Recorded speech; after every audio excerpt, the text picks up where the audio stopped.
There is a moment, quiet and unhurried, that marks the beginning of everything. It came at the edge of a river, the Jordan, where crowds had gathered in the dust and heat of the Judean wilderness to be baptized by a prophet named John. And it was here, in this ordinary stretch of water beneath an open sky, that Jesus stepped forward and was baptized. What happened next was anything but ordinary. Those who were present witnessed something that would be spoken of for generations. The heavens opening, a voice, a presence descending like a dove. It was as though creation itself paused to mark the moment. A ministry had begun. But before that ministry would touch the towns and villages of Galilee, before the crowds would gather and the teachings would flow, there was first a wilderness. Jesus was led away from the river and into the desert, into a season of solitude and testing that lasted 40 days. The wilderness was not a detour. It was a preparation, a stripping away of everything except what was essential. And when he emerged, he was ready. What followed was a life in motion. Jesus did not settle in one place, build walls around himself, or wait for the world to come to him. His ministry was itinerant, always moving, always toward the next village, the next hillside, the next person who needed to hear what he had come to say. And what he had come to say was this: the kingdom of God is near. That was his central message. Not a distant hope, not a future abstraction, but something present and pressing and alive. Everywhere he went, he carried that announcement with him. Woven into his teachings, visible in his healings, felt in the way he moved through the world. He was known as a teacher, and crowds would sit for hours simply to hear him speak. He was known as a healer, and people came from great distances, carrying their burdens, hoping to be made whole. And he did not walk this road alone. Around him, gradually, a community began to form. Men and women drawn to him, not entirely sure why, but unable to look away. From among those who followed, he drew 12 close to himself. 12 men he called to be with him, to watch and to listen and to learn. He chose them not because they were the most learned or the most powerful, but because they were willing. And from the very beginning, he was training them, not just to follow him, but to carry what he carried long after he was gone. 12 ordinary lives. One extraordinary calling. And a ministry that was only just beginning. And so he walked through the towns and villages of Galilee, places like Capernaum and Chorazin, Bethsaida and Nain. Jesus moved with quiet purpose, stopping wherever there were ears to hear and hearts that were searching. No village was too small, no crowd too ordinary. Everywhere he went, he taught. His message carried two threads that were always woven together. The first was a call to repentance, an invitation to turn, to look honestly at one's life and to choose a different direction. Not a message of condemnation, but of possibility, of a door that was still open. The second thread was faith, a trust in God that ran deeper than circumstances, deeper than fear, deeper than the uncertainty of any given day. Together, these two things formed the foundation of everything he taught. But if there was a spirit that animated all of his words, it was love. And alongside love, forgiveness, not as a rare and reluctant gesture, but as a way of life, a posture of the heart. He said things that stopped people in their tracks. Forgive not 7 times, but 70 times 7. Love your enemies. Do good to those who hurt you. These were not comfortable ideas. They were revolutionary ones. And he spoke them with the calm certainty of someone who lived them. He was equally unsparing when it came to pretense. Hypocrisy, the performance of righteousness without its substance, was something he addressed with a directness that made his listeners uncomfortable. He saw through the careful arrangements of public religion, through the polished exteriors that hid hollow interiors, and he named what he saw. Not to shame, but to invite something truer, something more real. To make these truths accessible, he told stories. Simple ones, on the surface: a farmer scattering seed, a woman searching for a lost coin, a father watching the road for a son who had wandered away. These were parables, and they were among the most powerful teaching tools the world had ever encountered. They did not explain spiritual truth so much as they opened a door to it, inviting the listener to step inside and find their own reflection waiting. He taught wherever people gathered. In synagogues, where the scrolls were unrolled and the tradition ran deep. And outdoors, on hillsides and lake shores, where the wind moved through the grass and the sky formed the only ceiling. The setting never seemed to matter much to him. What mattered was the people. And the people came.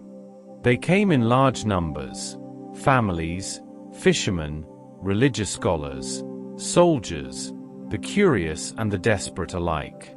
The crowds that gathered around him were sometimes so great that he would step into a boat and push out from the shore just to have enough space to speak. But there was always one group he seemed to turn toward with particular tenderness: the marginalized, the poor, the sick, the outcast, the ones that polite society had learned to look past. He noticed them. He stopped for them. He welcomed them into the center of his attention when the world had pushed them to its edges. In doing so, he was saying something profound, not just with his words, but with his actions, about who mattered, and why, and to whom the kingdom of God truly belonged. His words alone would have been enough to draw the crowds. But Jesus did not only speak about the kingdom of God, he demonstrated it. And nowhere was that demonstration more vivid, more tender, more impossible to explain away, than in the healings. They came to him one by one, and in great numbers. Each one carrying something: a body that had stopped working the way it should, a life interrupted by pain or illness or the slow accumulation of years spent suffering. And he met them where they were. There was a man with leprosy. In that world, leprosy was not simply a disease, it was a sentence.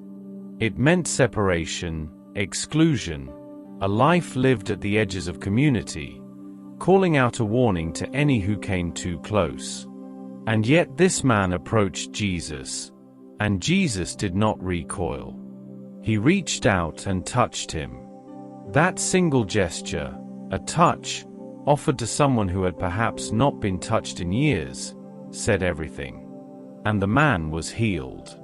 There was a paralyzed man whose friends loved him so fiercely that when they could not get through the crowd at the door, they climbed to the roof and lowered him down on a mat, right into the middle of the room where Jesus was teaching. It was an act of audacious, determined faith. And Jesus, looking at what they had done, was moved. He healed the man, body and soul together. In Capernaum, he stepped into the home of Simon Peter and found Peter's mother-in-law lying ill with a fever. Quietly, without ceremony, he took her hand and the fever left her. A small miracle, in a domestic setting, witnessed by just a few. But it was no less complete than any other. A Roman centurion, a man of a different nation, a different faith, a different world entirely, came to Jesus on behalf of his servant who lay at home, gravely ill. He did not ask Jesus to come in person. He said only that a word would be enough. Jesus marveled at this. He said he had not found faith like this anywhere in Israel. And the servant was healed at that very hour. A woman had been suffering for 12 years. 12 years of bleeding that no physician had been able to stop, that had cost her everything she owned, that had left her not only physically depleted but ritually excluded from her community. She pressed through the crowd and reached out, in secret, to touch the edge of his garment. Just the edge. Just a thread. And instantly, the bleeding stopped. Jesus turned and found her, not to expose her, but to honor her. "Your faith has made you well," he said. He restored sight to the blind, men who had lived their lives in darkness, for whom the faces of the people they loved were unknown, who had never seen the sun rise over the Sea of Galilee. He opened their eyes. He gave hearing to the deaf, speech to the mute, movement to the lame. Limbs that had never worked began to carry their owners home. Many came to him. So many that the accounts can only gesture at the full scope of it. Healing after healing, person after person, each one a life restored, a burden lifted, a future reopened. He never seemed to grow weary of them. He never turned one away. Each person who came was met with the same unhurried attention, the same willingness to stop, to see, to heal. In every miracle, the message was the same as the one he preached from hillsides and lake shores. The kingdom of God is near.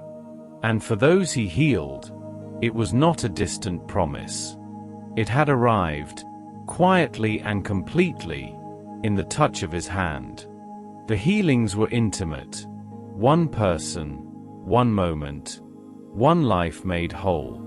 But there were other miracles that moved on a grander scale, that reached beyond the boundaries of a single body and touched the world itself. These were moments when the natural order seemed to pause, to yield, as though recognizing something in him that it was bound to obey. The first of these came early, before the crowds had gathered, before the teachings had spread across Galilee. It came at a wedding in Cana, a quiet, joyful celebration that ran into a quiet, embarrassing problem. The wine had run out. It was his mother who noticed, and it was to Jesus that she turned. He gave instructions to the servants, "Fill the stone jars with water." They filled them to the brim. And when the water was drawn out and brought to the master of the feast, it had become wine. Not simply wine, but wine of a quality that drew comment and wonder. It was an understated miracle, witnessed by only a few. But it was the first sign, and it pointed towards something that all the others would continue to reveal. Later, on the Sea of Galilee, the disciples found themselves in a boat being overwhelmed by a sudden and violent storm. These were fishermen, men who had spent their lives on that water, who knew its moods and its dangers. And they were afraid. Jesus was asleep in the stern of the boat, his rest undisturbed by the wind and the waves. They woke him, crying out that they were about to perish. He rose, and he spoke to the storm. He said, simply, "Peace, be still." And the wind dropped. The waves settled. The sea became calm, as though it had never been otherwise. The disciples looked at one another and asked a question they could not answer. Who is this, that even the wind and the sea obey him? The answer came in layers, miracle by miracle. On another night, on that same sea, the disciples were rowing against a headwind when they saw something that made them cry out in terror. A figure, walking toward them across the surface of the water. It was Jesus. He came to them through the dark, over the waves, and when he climbed into the boat, the wind ceased. What had seemed impossible, not just difficult, not just unlikely, but physically impossible, had simply happened. The water had held him. And then there was the afternoon on a grassy hillside when a crowd of thousands had been listening to him teach since morning, and the hour had grown late, and the disciples came to him with a practical concern. The people were hungry, and there was nowhere nearby to feed them. "Send them away," the disciples suggested. But Jesus had a different idea. "What do you have?" he asked. 5 loaves of bread," they told him. 2 fish. He took what was offered, gave thanks, and began to break and distribute. And the breaking never stopped. Loaves and fish passed from hand to hand, basket after basket filled and carried through the crowd, until every person, thousands of them, had eaten and were satisfied. When it was over, 12 baskets of fragments were collected. More remained than had been present at the beginning. There was also a morning by the lake when Jesus called out to disciples who had fished through the entire night and caught nothing. "Cast the net on the other side," he said. They did, and the net filled so suddenly and so completely that it was almost too heavy to haul in. It was a miracle of provision, of abundance arriving where there had been only emptiness. Taken together, these miracles painted a picture that the healings had begun and that now came into fuller focus. This was not simply a teacher with an unusual gift. This was someone in whom power and compassion existed together, in perfect and inseparable balance.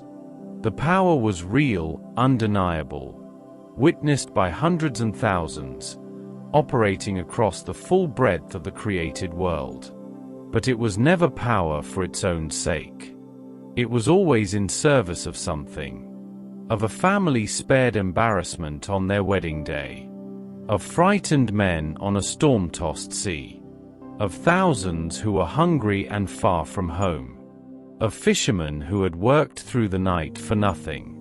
Every miracle was, at its heart, an act of care. And every act of care was, in its own way, a sermon. The same sermon he had been preaching since the Jordan River. Delivered now not in words but in water turned to wine, in stilled storms and walking on waves, in bread that multiplied in his hands until there was enough, and more than enough, for everyone. There was a dimension to his authority that went beyond the physical, beyond the natural world and its storms and its hunger and its sickness. It reached into places that were darker and harder to name, into suffering that could not be explained by illness alone, into bondage that ran deeper than the body. And here too, Jesus moved without hesitation. Wherever he encountered those who were oppressed by forces beyond themselves, men and women whose lives had been overtaken, whose voices were no longer their own, he spoke, and the oppression yielded. It did not negotiate. It did not linger. At his word, people who had been bound for years found themselves suddenly, completely free. They came back to themselves, as though waking from a long and terrible dream, and sat quietly at his feet. Those who witnessed it did not always have the words to describe what they had seen, but they knew that something had broken, and something had been restored. There was a father who brought his son to Jesus, a boy who had suffered since childhood, seized and thrown and tormented in ways that had left his father exhausted and heartbroken after years of helpless watching. The disciples had tried to help and found themselves unable. But the father came to Jesus directly, with a faith that was honest about its own weakness. "I believe," he said. "Help my unbelief." It was one of the most human prayers ever recorded, an acknowledgement that faith and doubt could exist in the same breath, in the same heart, at the same moment. Jesus received it without judgment. He healed the boy and returned him, whole and calm, to his father's arms. But it was in 3 extraordinary moments that the full measure of his authority was revealed. Moments that moved beyond healing and deliverance into territory that no teacher, no prophet, no healer before him had claimed as their own. The first came in a town called Nain. Jesus was approaching the town gates when he encountered a funeral procession coming the other way. A young man was being carried out, the only son of a widow. In that world, in that time, The loss of an only son meant not only grief but vulnerability, the removal of the one person who stood between a woman and destitution. Jesus saw her. The text simply says that he had compassion on her. He told her not to weep.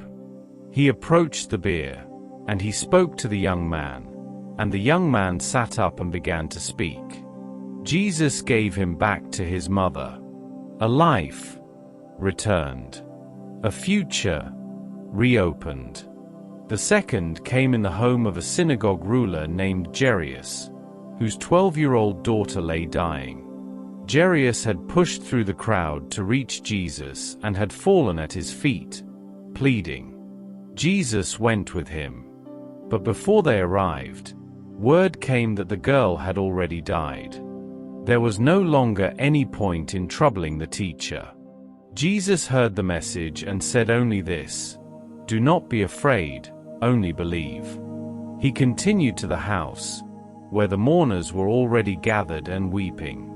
He told them the child was not dead but sleeping, and they laughed at him. He put them all outside, took the child by the hand, and spoke to her, and she rose.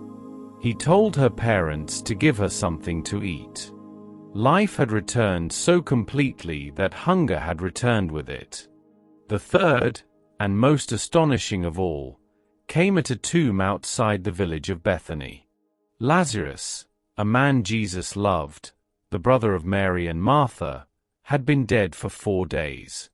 4 days in the tomb, in the heat of the Judean sun. When Jesus arrived, Martha came to meet him on the road and said what was perhaps the most grief-laden understatement in all of Scripture.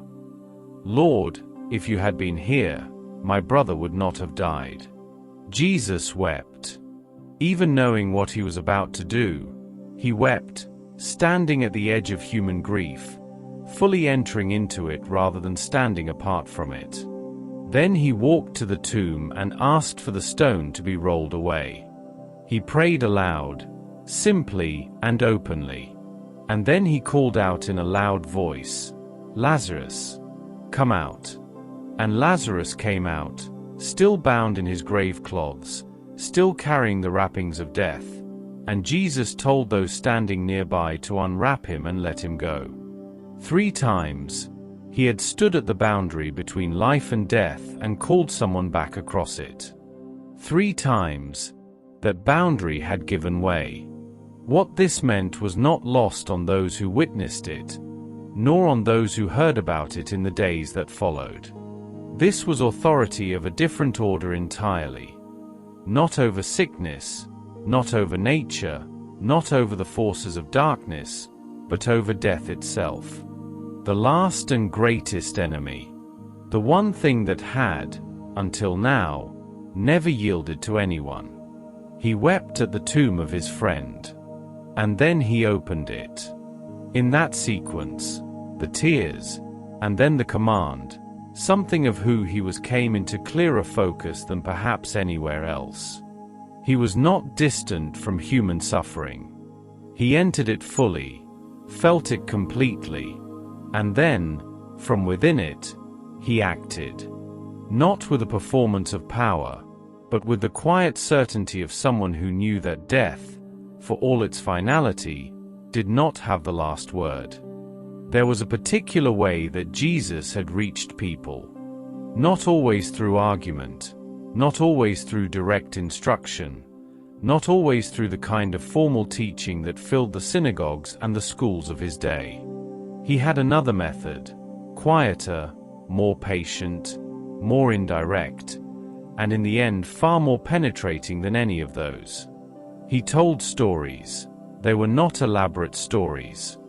They did not require an educated audience or sophisticated grasp of theology or philosophy. They were drawn from the world that his listeners already inhabited, fields and farms, family relationships, business transactions, the routines and reversals of ordinary life in first-century Galilee and Judea. A farmer scattering seed. A father watching a road. A shepherd counting his flock at the end of the day. A woman turning her house upside down looking for a coin. The images were familiar. The details were recognizable. And yet inside these ordinary frames, he placed truths of such depth and such range that 2,000 years of readers and listeners have not exhausted them. They are the parables, and they remain among the most powerful teaching tools ever placed in the hands of human language. He did not always explain them. Sometimes he offered the story and let it stand, letting it work its way into the listener like seed into soil, trusting that the truth inside it would find what it was looking for in those who were willing to sit with it long enough. Other times he drew out the meaning more explicitly, responding to questions from his disciples with careful, patient exposition. But always, underneath the explaining and the questioning, was the story itself, alive in a way that explanations alone rarely are, carrying something that propositions could point to but never quite contain. To sit with his parables is to sit with him. And so, on this quiet evening, that is what we will do. He was sitting by the Sea of Galilee when he told the first of these, or at least, it was one of the first recorded, and it is a parable that in many ways serves as a key to all the others. The crowd that had gathered was large enough that he had stepped into a boat and pushed out a little from the shore, using the water as a natural amplifier, letting his voice carry across the surface to the people sitting on the bank. And he began. A farmer went out to sow his seed. It was a sight every person in that crowd had seen. The figure moving across the field, the hand dipping into the bag, the arc of the seed as it left the fingers and fell. Some of the seed fell on the path, the hard-packed earth where feet had walked, and the soil had been compressed beyond the reach of roots. The birds came and ate it before it had any chance. Some fell on rocky ground, where there was a thin layer of soil but not much depth. It sprang up quickly, with an enthusiasm that might have looked like success, but when the sun rose high and the heat came, it withered just as quickly, because the roots had nowhere to go. Some fell among thorns, soil that was fertile enough, but already claimed by other things. The thorns grew up alongside the new plants and choked them before they could bear fruit. And some fell on good soil. And it grew. And it bore fruit, 30 times, 60 times, 100 times what had been sown. He who has ears, let him hear. Later, when the crowd had dispersed and he was alone with his disciples, they asked him about the parable.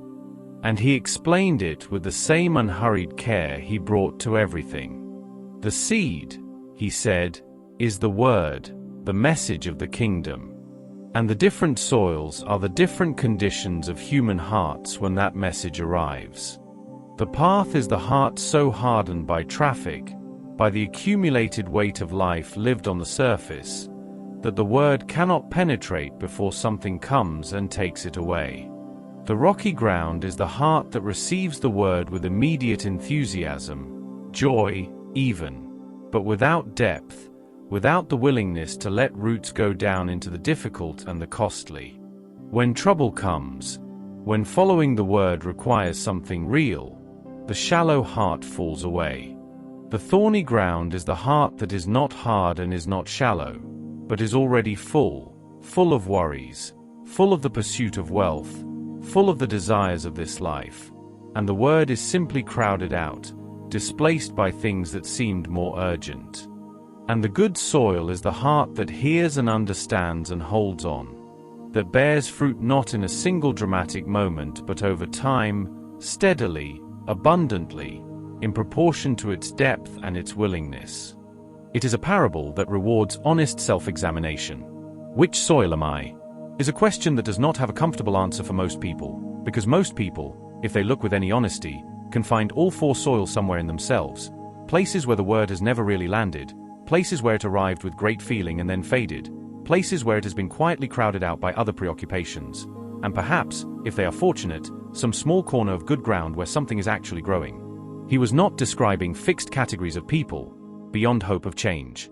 He was describing conditions, and conditions can change. Soil can be worked. The parable is, Underneath everything, an invitation to tend the ground. On another occasion, a lawyer came to Jesus with a question. It was the kind of question that had a right answer, the kind of question that a man of the law would already know the answer to, which is perhaps why he was asking it. "Teacher, what shall I do to inherit eternal life?" Jesus turned it back to him. "What does the law say?" The lawyer answered, "Well, love God with all your heart and soul and strength and mind, and love your neighbor as yourself." Jesus told him he had answered correctly. "Do this and you will live." But the lawyer, wanting to justify himself, wanting perhaps to establish that he had already been doing the required thing, or wanting to narrow the scope of the requirement to something more manageable, asked a follow-up question. "And who is my neighbor?" It was exactly the right question to ask if you wanted a comfortable answer. Neighbors, in the understanding of the day, were people like you, people of your own community, your own people, your own kind. Loving them was a meaningful obligation, but it was also a bounded one. You knew who counted and who did not. The category was manageable. Jesus answered with a story that a man was traveling from Jerusalem down to Jericho, a road that everyone in the crowd would have known, a road with a reputation for danger, winding through rocky and isolated terrain where bandits were a known hazard. And on this road, the man was attacked. The bandits beat him, stripped him, took everything he had, and left him by the side of the road, half dead. 3 people came along that road. The first was a priest, a man of religious standing and obligation, a man whose entire life was organized around the service of God. He saw the wounded man lying in the road and he passed by on the other side. The accounts give no explanation for this, and Jesus offered none. The crowd would have supplied their own, concerns about ritual impurity, perhaps, or simply the press of other obligations. Whatever the reason, the priest passed by. The second was a Levite, another figure of religious life, another man whose identity was built around the service of the temple. He too came to the place, looked at the wounded man, and passed by on the other side. And then came the third traveler. He was a Samaritan. For the Jewish crowd listening to Jesus tell this story, that word landed with weight. Samaritans and Jews had a long history of mutual contempt, centuries of ethnic and religious tension that had hardened into the kind of animosity that people carry without examining it, that passes from generation to generation as simply the way things are. A Samaritan was not a neighbor. A Samaritan was, by the definitions of the day, precisely the kind of person who did not count. And this Samaritan, when he came to where the man was lying, saw him, and had compassion. He went to him. He bandaged his wounds, pouring on oil and wine. He put the man on his own animal and brought him to an inn and took care of him. And the next morning, when he had to leave, he gave money to the innkeeper, enough to cover several days of care, and told him that if anything beyond that was needed, he would pay it when he returned. Jesus looked at the lawyer and asked a question in return. Which of these 3 do you think was a neighbor to the man who fell into the hands of the robbers? The lawyer could not quite bring himself to say the word Samaritan. He said, "The one who showed mercy." And Jesus said, "Go and do likewise." The parable had done what only a parable can do. It had not argued with the lawyer's narrow definition of neighbor. It had made the narrow definition impossible to maintain with any integrity. Because the neighbor in the story was not the one who shared the wounded man's background or religion or ethnicity. The neighbor was the one who stopped. The one who saw and was moved and did something about what he saw. Neighborliness, in this telling, was not a category of proximity or kinship. It was a practice of attention and response. And the one who modeled it was the last person the lawyer, or the crowd, would have expected. But perhaps the most beloved of all his parables is the one that has been called, across centuries of telling, the parable of the prodigal son. Though that title, as many have noted, captures only one of the story's movements. It might just as well be called the parable of the waiting father, or the parable of the elder brother, because the story has more than one center, and what it holds in each of its centers is worth sitting with at length. That a man had 2 sons. The younger one came to his father and asked for his share of the estate, the inheritance he would one day receive, now, in advance, while his father was still living. It is difficult to overstate what this request would have meant in the cultural world of the parable. To ask for your inheritance while your father was alive was, in effect, to say that you wished he were dead, to treat him as though he were already gone, to place your desire for freedom and resources above the relationship itself. It was a profound and public dishonouring. The father, in any expected response, would have been justified in refusing angrily and completely. Instead, he divided the estate between his sons and gave the younger one what he asked for. The younger son gathered everything, went to a far country, and spent it all. The accounts say he squandered it in reckless living, in a way that left him with nothing. And then a famine came to that country, and he found himself destitute, hired out to feed pigs, so hungry that the pods he was feeding to the animals looked appetizing. He had reached the furthest point from home that a person can reach, not just geographically, but in terms of dignity and self-respect and the life he had once had. And then he came to himself. That phrase, "he came to himself," is one of the most quietly profound in all of Jesus's teaching. It describes the moment of return to sanity, the moment when the fog of self-deception and wishful thinking and reckless living finally lifts and a person sees their situation clearly for what it is. He thought of his Father's house, where even the hired servants had more than enough to eat. He made a decision. He rehearsed the speech he would give. He would confess that he had sinned against heaven and against his Father, that he was no longer worthy to be called a son, that he would ask only to be taken on as a hired servant. He began the long walk home. He was still a great way off when his Father saw him. That detail, the Father seeing him while he was still far away, tells us everything we need to know about the Father's posture during all the time the Son had been gone. A man who sees someone at a great distance is a man who has been watching the road. The Father had been watching. Every day, perhaps, his eyes had gone to the horizon, scanning the place where the road came into view, waiting. And on this day, the figure coming down the road was the right figure. And the Father ran. Running was not something a man of dignity and standing did in that culture. It was undignified. It drew attention. It was the behavior of someone who had set aside all concern for their own reputation in favor of something that mattered more than reputation. The Father ran, and he fell on his Son's neck, and he kissed him. The Son began his rehearsed speech. "Father, I have sinned against heaven and before you. I am no longer worthy to be called your son." He got that far.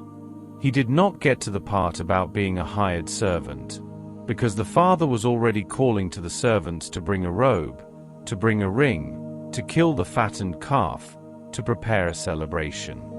"My son was dead and is alive again," he said. "He was lost and is found." And they began to celebrate.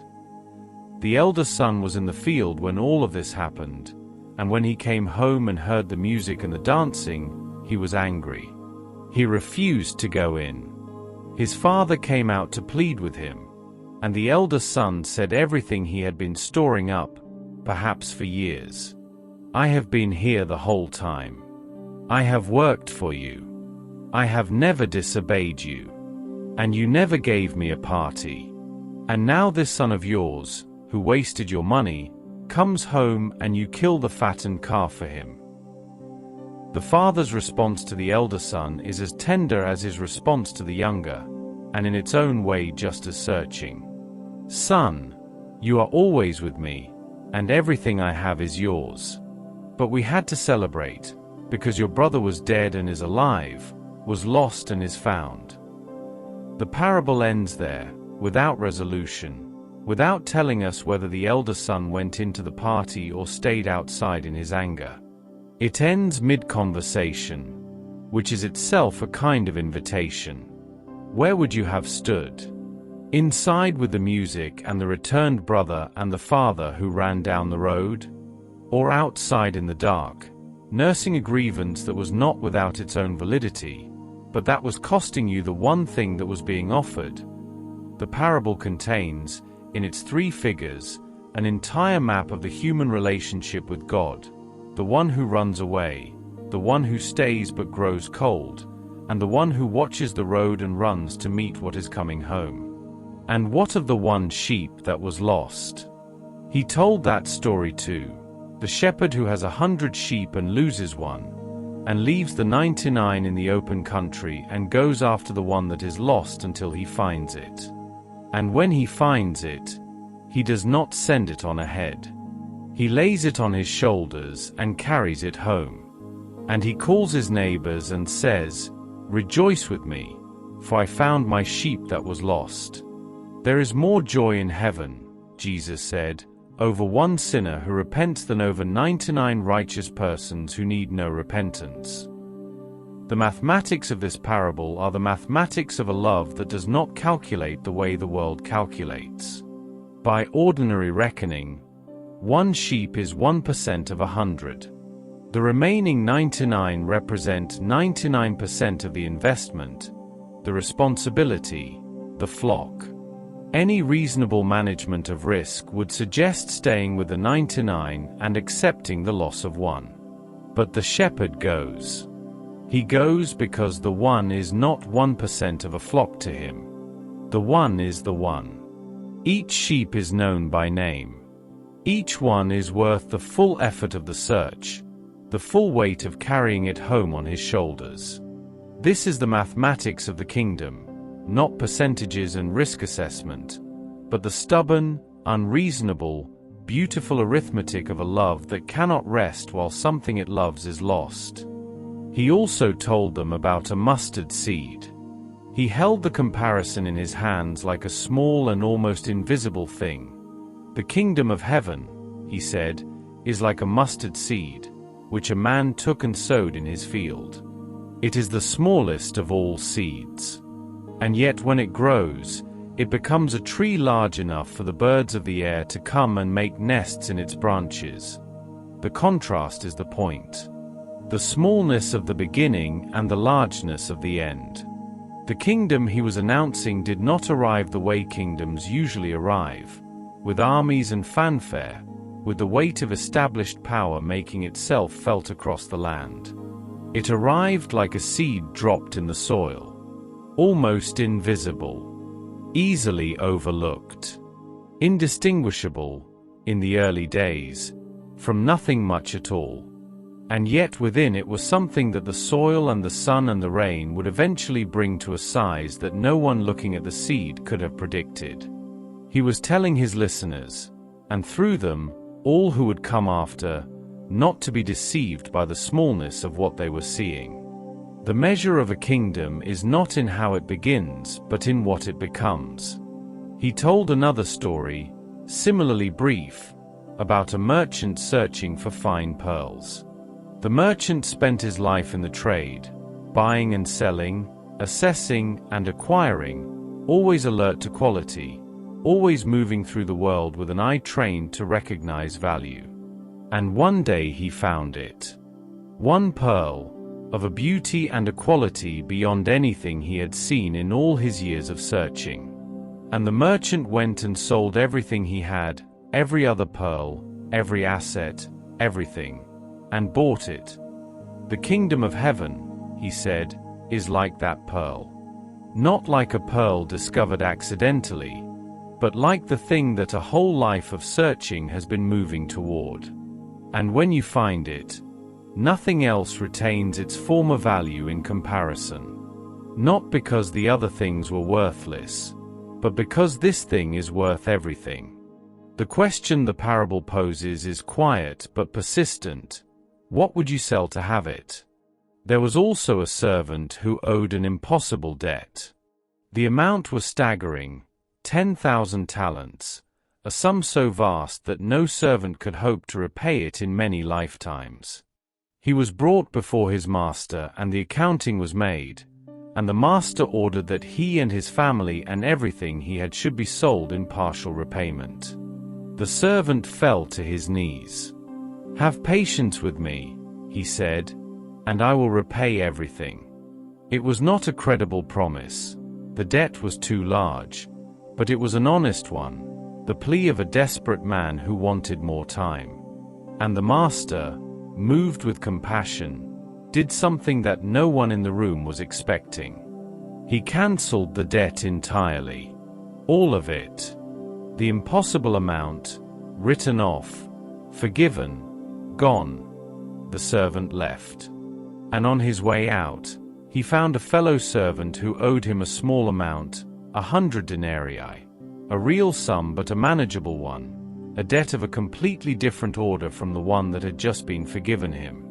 He grabbed his fellow servant by the throat and demanded payment.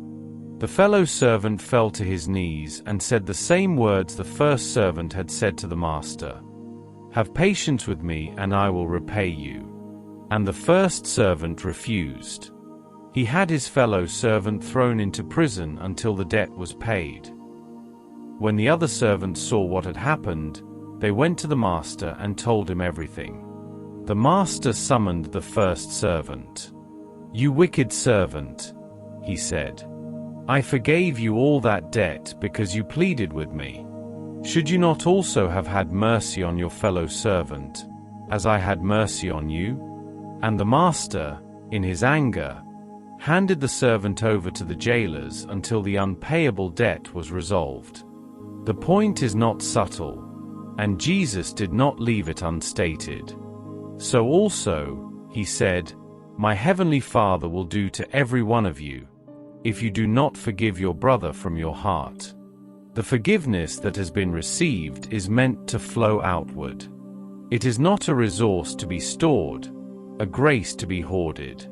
It passes through. And if it does not pass through, if the one who has been released from an impossible debt turns immediately to choke a neighbor over something manageable, then something has gone fundamentally wrong, something that reveals that the forgiveness was received without being truly understood. He told them about two builders. One man built his house on rock, carefully, taking the time to dig down through the surface soil to the solid foundation beneath. Another built on sand, quickly, conveniently, on ground that looked stable enough on a clear day. And the rain came, and the floods came, and the winds blew and beat against both houses. The house on the rock stood. The house on the sand fell, and the fall of it was great. He used this parable to close what is known as the Sermon on the Mount, his longest and most sustained recorded teaching, and he used it as a summary and a question simultaneously. Everyone who hears these words of mine and does them is like the man who built on rock. Everyone who hears and does not do them is like the man who built on sand. The parable is not about the quality of the teaching, or the beauty of the ideas, or the depth of the agreement. It is about the doing. Admiring the teaching and finding it profound is not the same thing as building on it. The storm will reveal, eventually, what the house was sitting on all along. The question each listener was left with was not whether they found his words compelling. It was whether they were building on them. He told them about 10 young women who were waiting for a bridegroom to arrive for a wedding feast. 5 of them had brought oil for their lamps, enough not just for the expected arrival but for a longer wait if needed. 5 of them had brought their lamps but not enough oil, assuming, perhaps, that things would go according to the expected schedule. But the bridegroom was delayed, and they all grew drowsy and fell asleep. At midnight the cry went out, "He is coming, go and meet him." They all woke up and trimmed their lamps. And the 5 who had not brought enough oil found their lamps going out. They asked the other 5 to share. But there was not enough to share and still have sufficient for themselves. "Go to the dealers and buy some," the wise ones said. And while the 5 went to buy oil, the bridegroom arrived. The 5 who were ready went in with him to the wedding feast. The door was shut. And when the other 5 returned and knocked, the bridegroom said, "I tell you, I do not know you. Watch," Jesus said. "Watch, because you do not know the day or the hour." The parable is about the nature of readiness, the kind that cannot be borrowed or transferred at the last minute, the kind that is either built up over time or is not there when it is needed. The oil could not be shared not because the wise women were uncharitable, but because some kinds of preparation are simply not transferable. They are the result of choices made over time, sustained attention, the slow accumulation of a life lived in a particular direction. You cannot acquire that in a rush at midnight. It is either there or it is not. The parable is not meant to frighten. It is meant to awaken. And finally, the last of these great stories, the one that draws the widest frame of all, he spoke of a day when the Son of Man would come in glory and sit on a glorious throne, and all the nations would be gathered before him, and he would separate them as a shepherd separates sheep from goats, placing the sheep on his right and the goats on his left. Those on his right he would say, "Come, you who are blessed. For I was hungry and you gave me food. I was thirsty and you gave me drink. I was a stranger and you welcomed me. I was naked and you clothed me. I was sick and you visited me. I was in prison and you came to me." And those on the right would answer with genuine confusion, "When did we see you hungry, or thirsty, or a stranger, or naked, or sick, or in prison, and do these things for you?" And he would say, "Truly I tell you, as you did it to one of the least of these my brothers and sisters, you did it to me." And to those on his left he would say the same things in reverse: the hungry not fed, the stranger not welcomed, the sick not visited, the prisoner not seen. And those on the left would ask the same question in mirror image: when did we see you in any of these conditions and not help you? And he would say, as you did not do it to one of the least of these, you did not do it to me. It is the parable that perhaps more than any other lays bare what the kingdom of God looks like from the inside out, not as a set of correct beliefs, not as a record of religious performance, but as a life that has become porous to the suffering of others, that has learned to see the face of God in the face of the person who has the least. The sheep in the story did not help the hungry and the stranger and the sick as a strategic investment in their own future. They did it because it was simply what love does when it encounters need. It was second nature to them. So much so that they had not even kept a record of it. They were surprised to hear it mentioned. The goats, too, were surprised to find that what they had not done had mattered, that the people they had not seen had, in fact, been seen by someone else, had been known and counted and loved, and that passing them by had been, without their knowing it, a passing by of something far greater than they had realized. The parable ends there. It ends on a note that is both searching and, in its own way, deeply generous, because it places the measure of a life not in its grand gestures or its doctrinal correctness or its public religiosity, but in the 10,000 small moments of noticing and responding to the person right in front of you. The cup of water. The welcome extended to the stranger. The visit to the one in prison. These are not spectacular acts. They are the quiet, daily, chosen acts of a life that has learned to pay attention. He told them stories. He told them simple stories about seeds and soils, about lost sheep and waiting fathers, about debtors and builders and sleeping women and final judgments.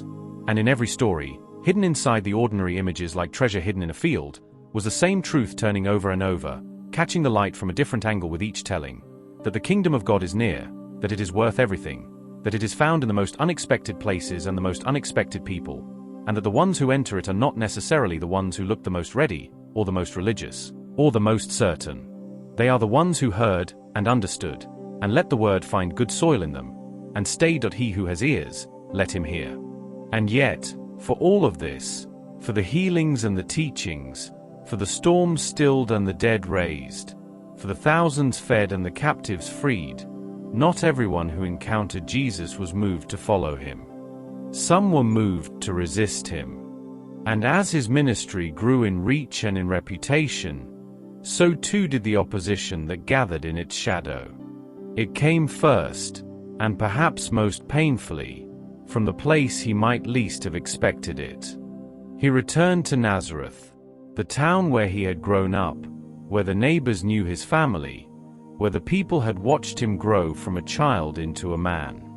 He went to the synagogue on the Sabbath, as was his custom, and he taught. And the people who heard him were initially astonished. They recognized the wisdom in his words. But then something shifted.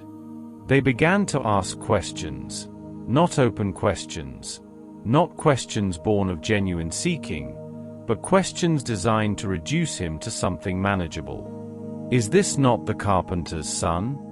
Do we not know his family? Familiarity, in this case, did not breed reverence. It bred dismissal. He marveled at their unbelief, and he moved on. A prophet, he observed quietly, is not accepted in his hometown. From the religious establishment, the resistance took a different form. The scribes and Pharisees, the guardians of the law, the keepers of tradition, the men whose authority rested on their careful maintenance of religious order, watched him with a suspicion that hardened, over time, into something more deliberate. He challenged their interpretations. He healed on the Sabbath and defended it. He ate with sinners and tax collectors and did not apologize for it. He accepted the devotion of people they considered unworthy. Every one of these things was, in their eyes, a provocation. And so they came to him with questions, not to learn, but to trap. They tested him in public, hoping to find a contradiction, an overreach, something they could use. He answered them with a clarity that confounded them every time. But clarity was not what they were after. They had already decided what he was. and nothing he said or did seemed capable of revising that conclusion. His popularity made things more complicated still. The crowds that followed him, the stories that spread from village to village about what he had done, the enthusiasm of those who had been healed or fed or freed, all of it created a kind of pressure that made the authorities nervous. A man this beloved, this followed, this talked about, was a man who could not be ignored. And a man who could not be ignored was, in their estimation, a man who represented a threat. There were also those who misunderstood him, not out of malice, but out of the very human tendency to hear what one is already expecting to hear. Many who followed him did so with their own ideas about what he had come to do, what kind of kingdom he was inaugurating, what role he would ultimately play. When his words did not conform to those expectations, some drifted away. The message he carried was not always the message people were hoping to receive. The kingdom he announced did not always look the way they had imagined a kingdom should look. And yet through all of it, through the rejection in Nazareth, through the sharpening hostility of the religious leaders, through the misunderstandings and the murmuring and the crowds who followed for reasons he could see through, he continued. There was no moment of retreat, no adjustment of the message to make it more palatable, no softening of the truth to reduce the friction. He simply kept moving. Through the next town, toward the next person, with the same teaching, the same healings, the same unshakable sense of purpose that had carried him out of the wilderness and into the world. Opposition, it seemed, was not something that could slow him. It was simply the weather he walked through, acknowledged, but never allowed to set the direction. The mission had not changed. And neither had he. He had walked with them for years, eaten with them, slept under the same open skies, taught them in the quiet hours when the crowds had gone home and there was only the fire and the darkness and the sound of the night around them. He knew them, not as a teacher knows students from a distance, but as someone who had chosen them, invested in them, loved them. And they had followed him faithfully, or as faithfully as they knew how. But faithfulness, it turns out, has a limit that only the severest pressure can reveal. The first fracture came from within the 12 themselves. Judas Iscariot, one of those he had chosen, one who had walked every road and witnessed every miracle, made a decision in secret. He went to the chief priests and offered to hand Jesus over to them. 30 pieces of silver changed hands, and a plan was set in motion. It is one of the most difficult moments in the entire story to sit with. Not because it is surprising that people betray one another, history is full of such things, but because of the closeness of it. This was not an enemy acting from a distance. This was someone who had shared his table, who had heard his teachings not once but hundreds of times, who had been trusted. Jesus knew. The accounts suggest he knew before it happened, perhaps long before. And yet he did not expel Judas, did not expose him in front of the others, did not harden himself against the betrayal that was coming. He let it come. And then there was Peter. Impetuous, devoted, passionate Peter. The one who had walked on water toward Jesus before his nerve failed him. The one who had declared with absolute certainty that Jesus was the Messiah. The one who had said with complete sincerity that he would follow Jesus to prison, to death, anywhere at all. Jesus had gently told him the truth, that before the night was over, Peter would deny knowing him 3 times. Peter refused to believe it. He meant every word of his devotion. But meaning something and holding to it under pressure are 2 different things. And that night, in the courtyard of the high priest's house, warming his hands at a fire while Jesus was being tried inside, Peter was recognized. A servant girl said she had seen him with Jesus. And Peter said no. He said it again when pressed a second time. And a third time, when the accusation came again, this time with more certainty, more witnesses, he denied it with even greater force. And then a rooster crowed, exactly as Jesus had said it would. Peter remembered. He went out and wept bitterly. The others, too, were caught in the undertow of fear and confusion that swept through the disciples in those final hours. The men who had sat at his feet, who had watched him calm the sea and raise the dead, who had been sent out 2 by 2 to heal and to preach, and who had returned full of wonder at what they had seen. These same men, when the soldiers came with torches and swords in the garden, scattered. The courage that had seemed so solid dissolved in the dark. It would be easy to judge them. But there is something deeply, quietly human in what they did, something that most people, if they search honestly, recognize in themselves. The distance between the person we intend to be and the person we turn out to be under the weight of real fear is something every generation has had to reckon with. They had not yet understood what was happening. They could not yet see what the next 3 days would bring. They were afraid, and in their fear, they fell. He had known they would. And he had not walked away from them because of it. There is a week at the end of his story that carries more weight than perhaps any other week in human history. It began with celebration and ended with arrest.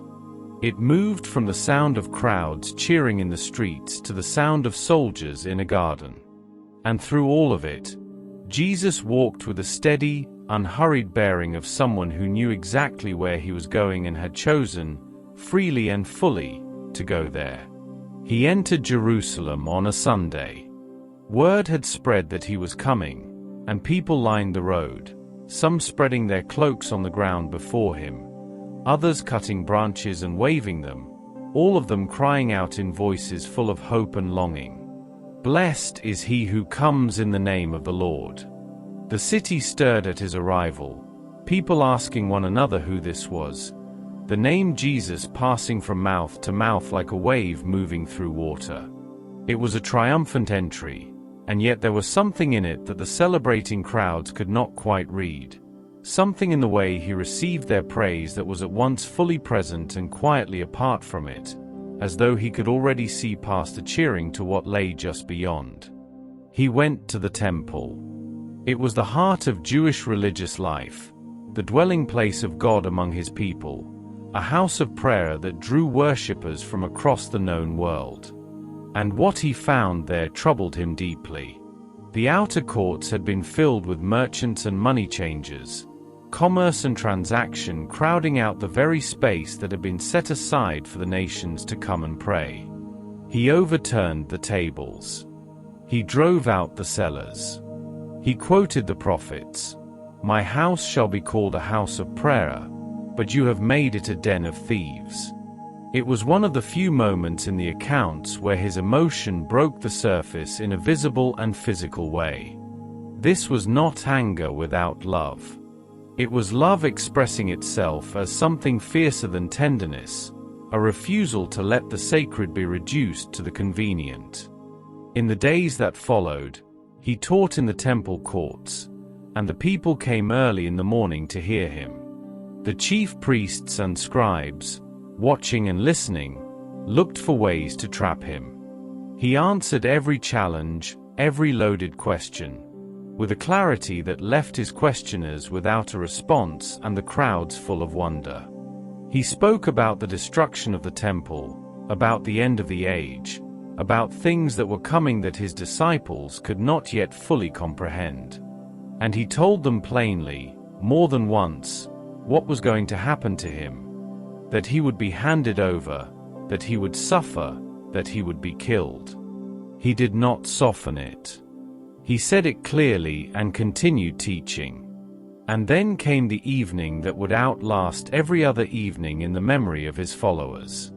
He gathered his disciples in an upper room in the city, the 12, together one last time around a table. He took bread and broke it and gave it to them. and he took a cup of wine and shared it, and he told them to remember him whenever they did this. It was a meal full of meaning layered upon meaning, a Passover supper transformed into something that would be repeated in his name for centuries beyond counting. He washed their feet. He spoke to them at length, words of comfort, of promise, of a peace that the world could not give. He told them he was going somewhere they could not follow yet, but that he would not leave them without help, without comfort, without the presence of something greater than themselves to sustain them. It was the language of someone who was leaving, and who loved those he was leaving behind. Afterward, they went to a garden on the slopes of the Mount of Olives, a place called Gethsemane, a place he knew well, a place he had come to before for quiet and for prayer. He asked his disciples to keep watch, and he went a little further into the garden alone. And there, in the dark, he prayed. What came from him in those hours was not the prayer of someone at peace with what was ahead. It was anguish, deep, physical, overwhelming. He asked, if it were possible, that the cup before him might pass. He fell to the ground. The accounts describe his sweat as like drops of blood falling to the earth. This was not distance from suffering. This was suffering, entered into fully, in advance, with eyes completely open. And through it all, through every wave of it, he returned to the same place. Not my will, but yours. He returned to his disciples and found them asleep. He woke them gently and returned to pray again. 3 times he went back and forth between the anguish of prayer and the sight of his sleeping friends. These men who had meant to stay awake, who had meant to be present, who had failed even this last small request, not out of cruelty but out of exhaustion and grief they did not yet know how to carry. And then, while he was still speaking to them, the garden filled with torches. Judas arrived at the head of a crowd armed with swords and clubs, sent by the chief priests and elders. He greeted Jesus with a kiss, the prearranged signal, the most intimate gesture repurposed as the mechanism of betrayal.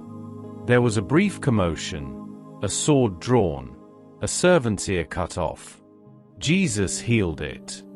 He asked the crowd who they were looking for, and when they said Jesus of Nazareth, he said simply, I am he. And the crowd drew back and fell to the ground. Even now, there was something in his bearing that they were not prepared for. He was arrested. The disciples scattered into the night.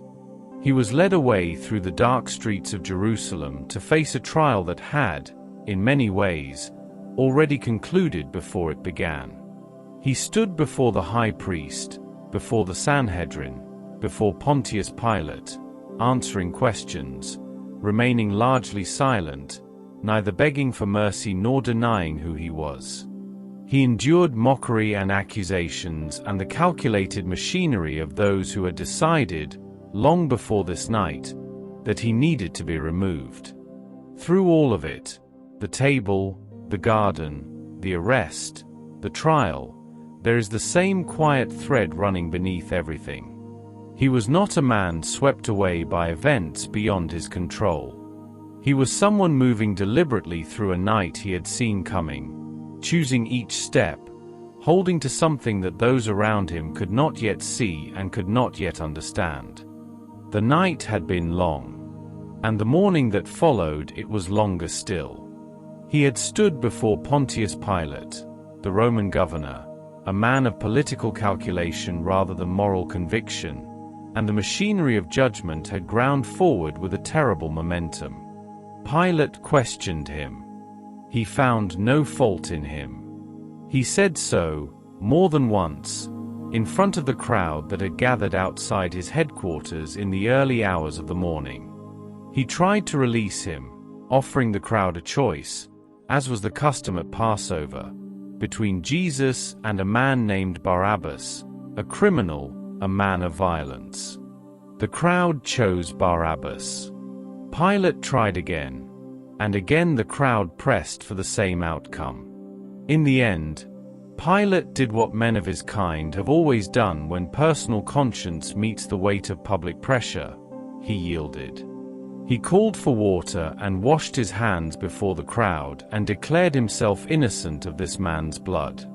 And then he handed Jesus over to be crucified. What followed was a sequence of suffering that unfolded with the slow, methodical cruelty of a system designed to break a person as publicly and as completely as possible, not merely to end a life, but to make an example of the ending. The soldiers took him into the governor's headquarters. They stripped him and put a scarlet robe on him, a mockery of royal clothing, a performance of contempt dressed up as ceremony.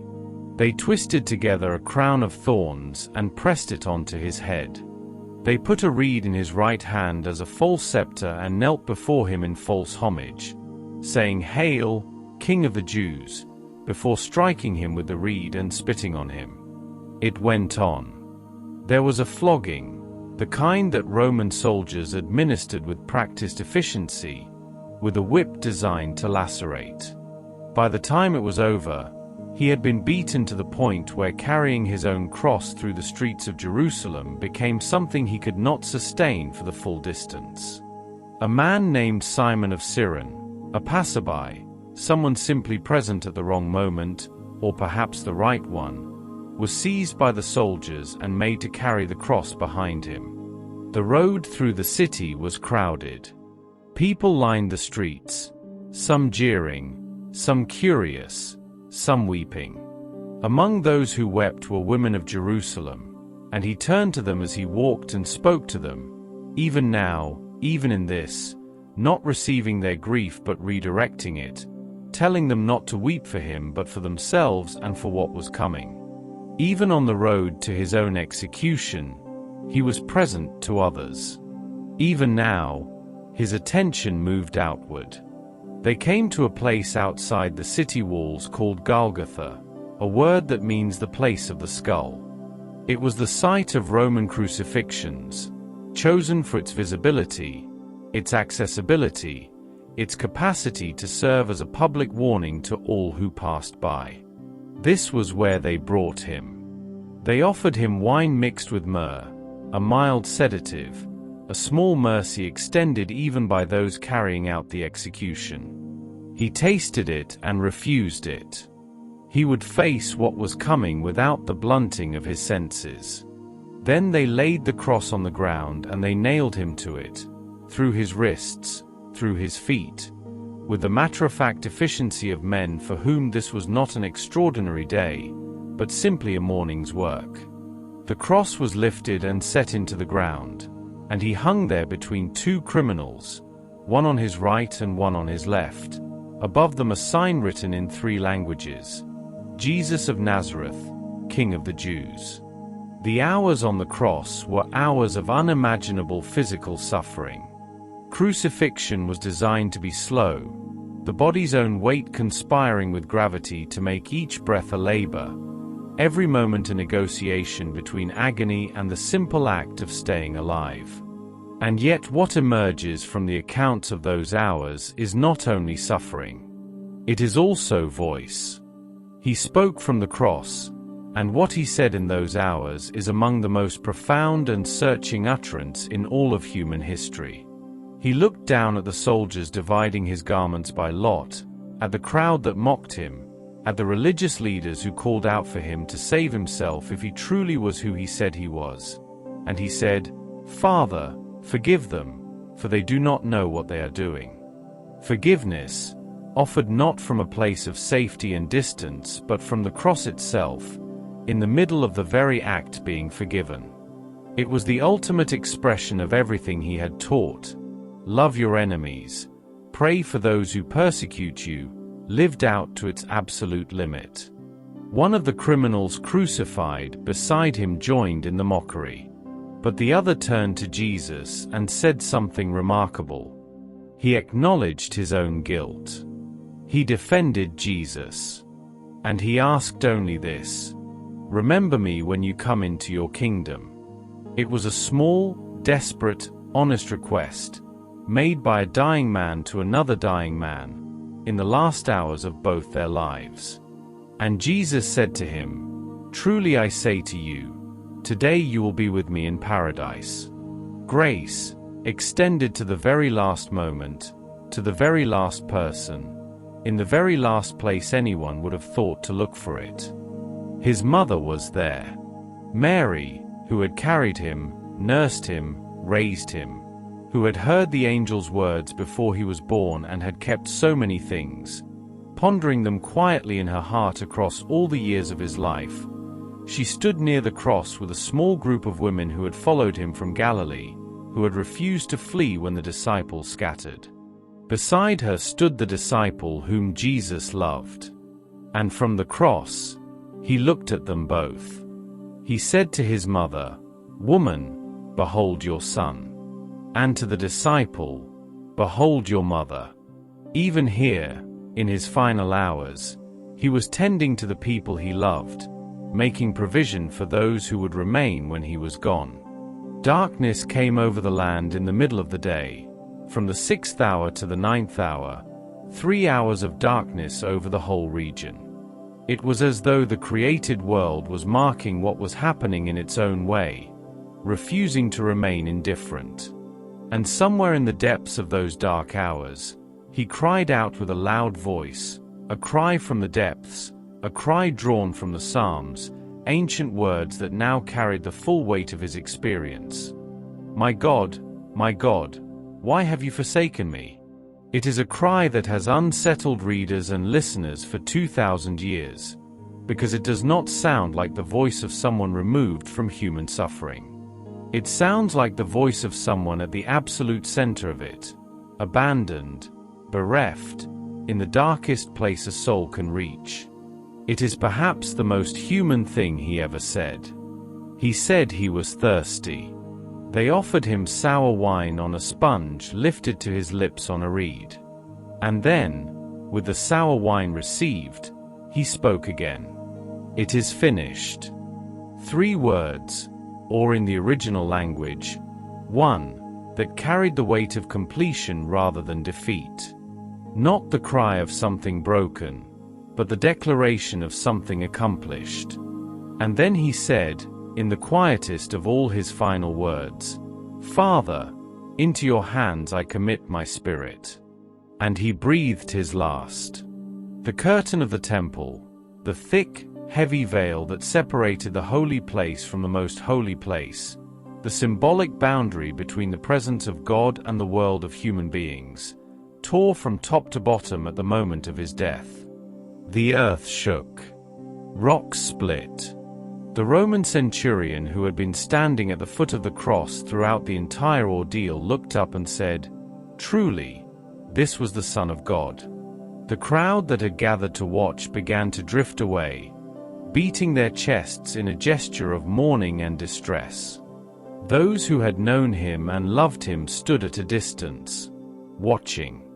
The women were still there, steadfast to the end, present in a way that the male disciples, scattered and hiding, were not. They watched where he was taken. They watched everything. Because it was the day of preparation for the Sabbath, and because bodies could not remain on crosses through the holy day, a man named Joseph of Arimathea, a member of the council, but one who had not consented to the decision against Jesus, a man who had been secretly a follower, went to Pilate and asked for the body. Pilate, surprised that death had come so quickly, confirmed it and granted the request. Joseph took the body down from the cross. Nicodemus came too, the man who had visited Jesus by night early in his ministry, who had come with questions and had never quite been the same since, and he brought a mixture of myrrh and aloes, an extravagant weight of spices, more than enough to honor someone greatly beloved. Together they wrapped the body in linen cloths with the spices, according to the burial customs of the time, and they laid him in a new tomb cut from rock in a garden near the place of crucifixion. A large stone was rolled against the entrance. And then it was quiet. For the disciples, The silence of that Sabbath must have been the heaviest silence they had ever lived through. The man they had left everything to follow, their boats, their tax booths, their families, their former lives, was gone. Not gone the way a teacher is gone when you finish studying with them, carrying their wisdom forward into the next chapter of your life. Gone the way death takes someone. Gone behind a stone. Gone in a way that seemed to foreclose every future they had imagined, every hope they had attached to him, every word of his they had stored up and lived on.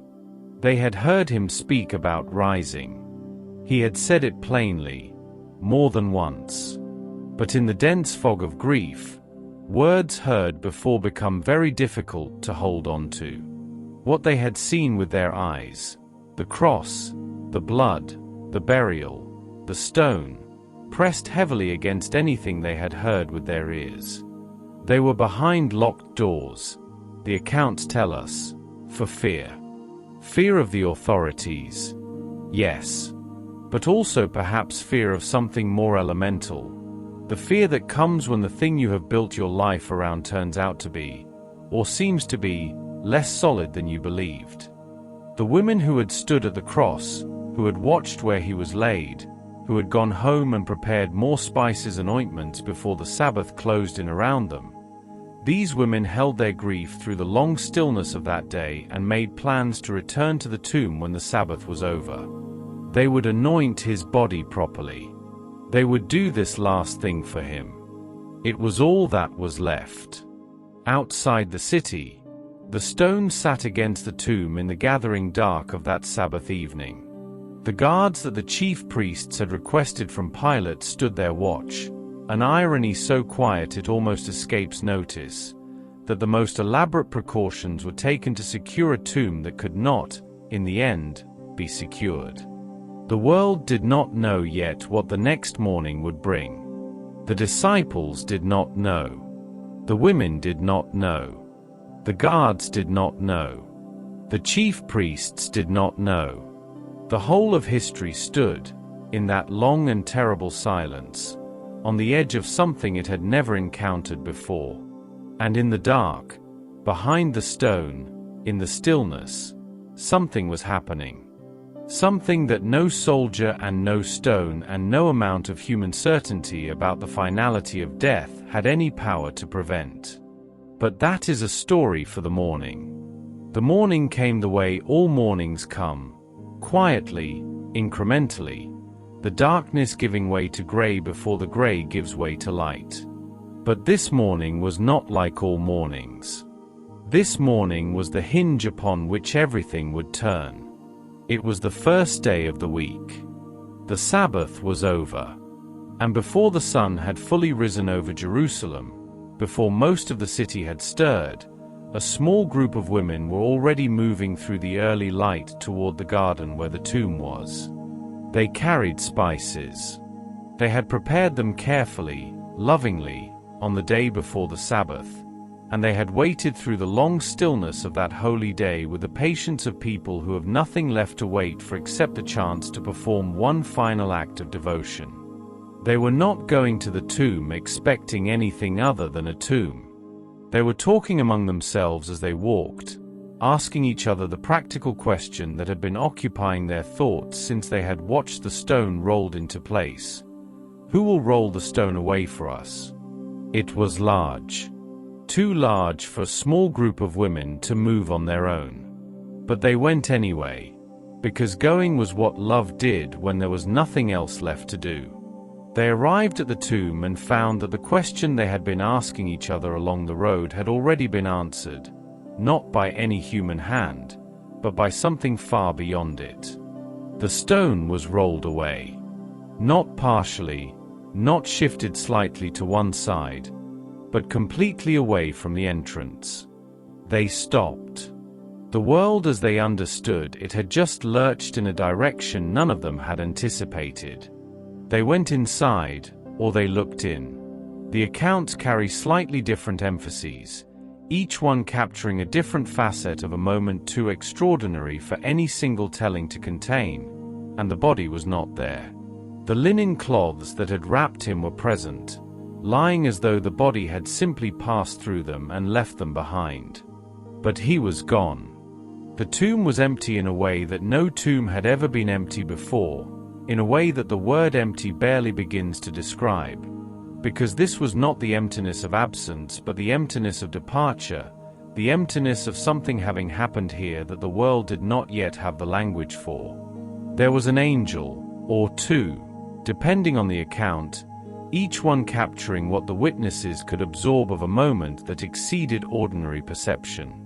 The angel spoke to the women with a gentleness that seems almost startling given the magnitude of what was being communicated. Why do you seek the living among the dead? He is not here. He has risen.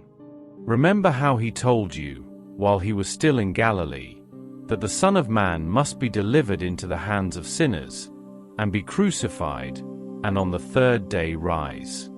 They remembered. The words he had spoken came back to them now, in this garden, in this morning light, with a force and a clarity they had not carried when they were first spoken. The women turned and ran. The accounts describe a combination of things happening inside them simultaneously that are rarely found together.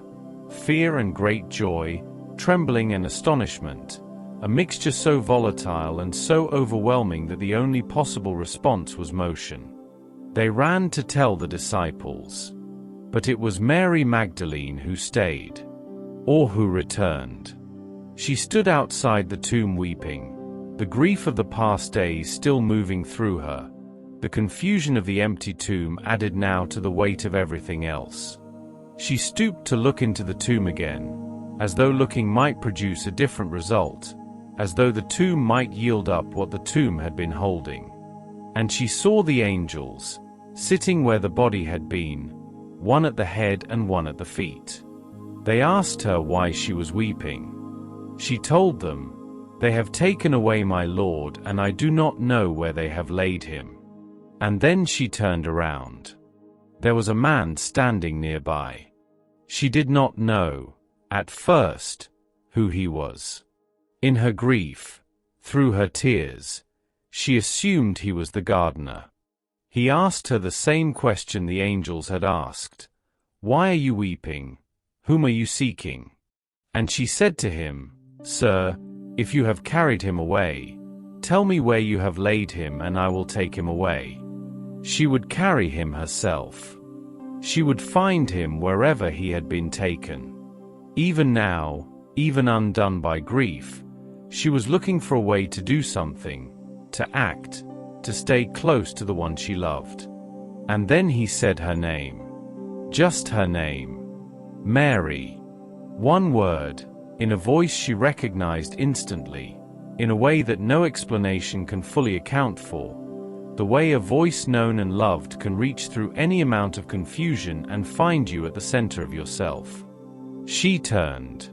And she said to him, in Aramaic, the word that meant teacher, Rabboni. She reached for him. And he was there, present, real, embodied, the same person who had spoken with her and walked with her and transformed her life. And yet something was different. Something had changed in a way she could feel without being able to name. He told her not to hold on to him, that he had not yet ascended, and he gave her a message to carry to his brothers. Go and tell them. She went.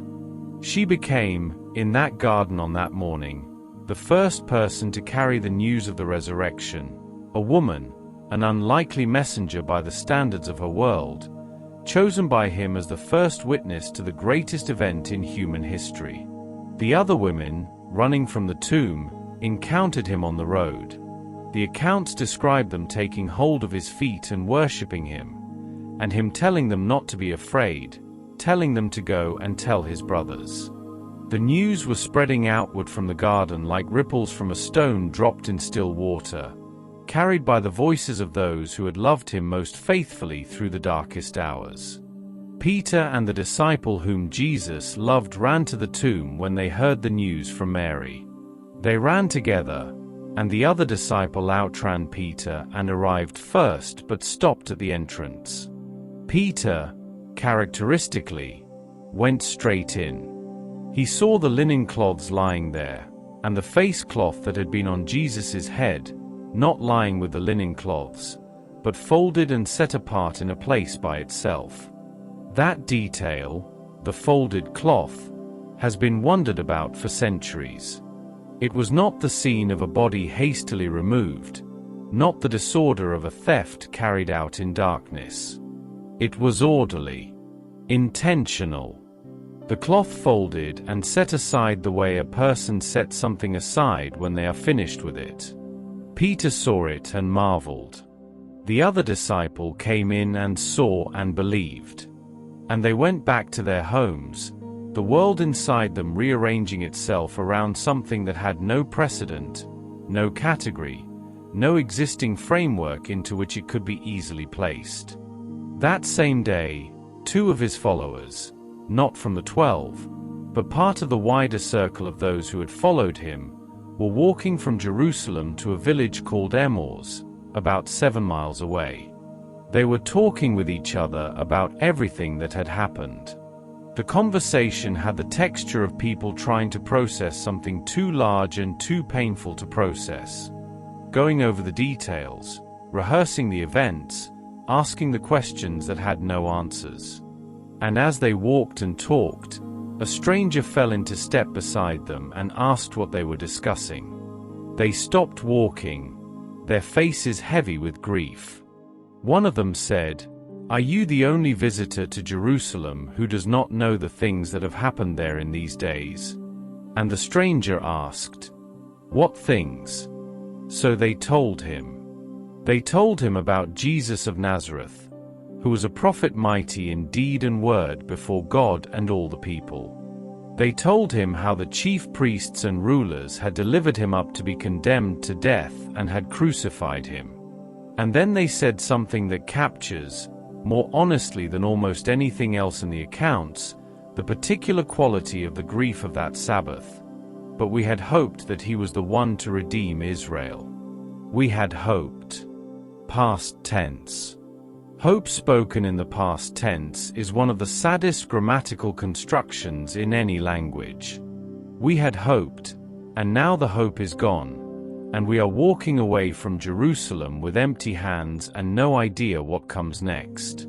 And then they mentioned, almost as an afterthought, that some women from their group had been to the tomb that morning and had found it empty and had seen a vision of angels who said he was alive. But they did not know what to make of it. It was too much to take in. Hope, once broken, is not easily reassembled. The stranger began to speak. Beginning with Moses and working forward through all the prophets, he opened the scriptures to them as they walked, showing them how all of it, the whole sweep of the story, had been pointing toward what had just happened. How the suffering was not a contradiction of the promise, but the very means of its fulfillment. How the cross was not the end of the story, but the center of it. They listened as they walked, and something happened inside them as he spoke, something they would only recognize afterward, looking back. But they could feel it. Something warming in a place that had been cold. They reached the village. The stranger appeared to be continuing on. And they urged him, almost urgently, "Stay with us, for it is toward evening and the day is now far spent." Something in them was not ready for the conversation to end. He accepted the invitation and came in. And when he was at table with them, he took bread and blessed it and broke it and gave it to them. In that gesture, in the taking and the blessing and the breaking, their eyes were opened. They knew him.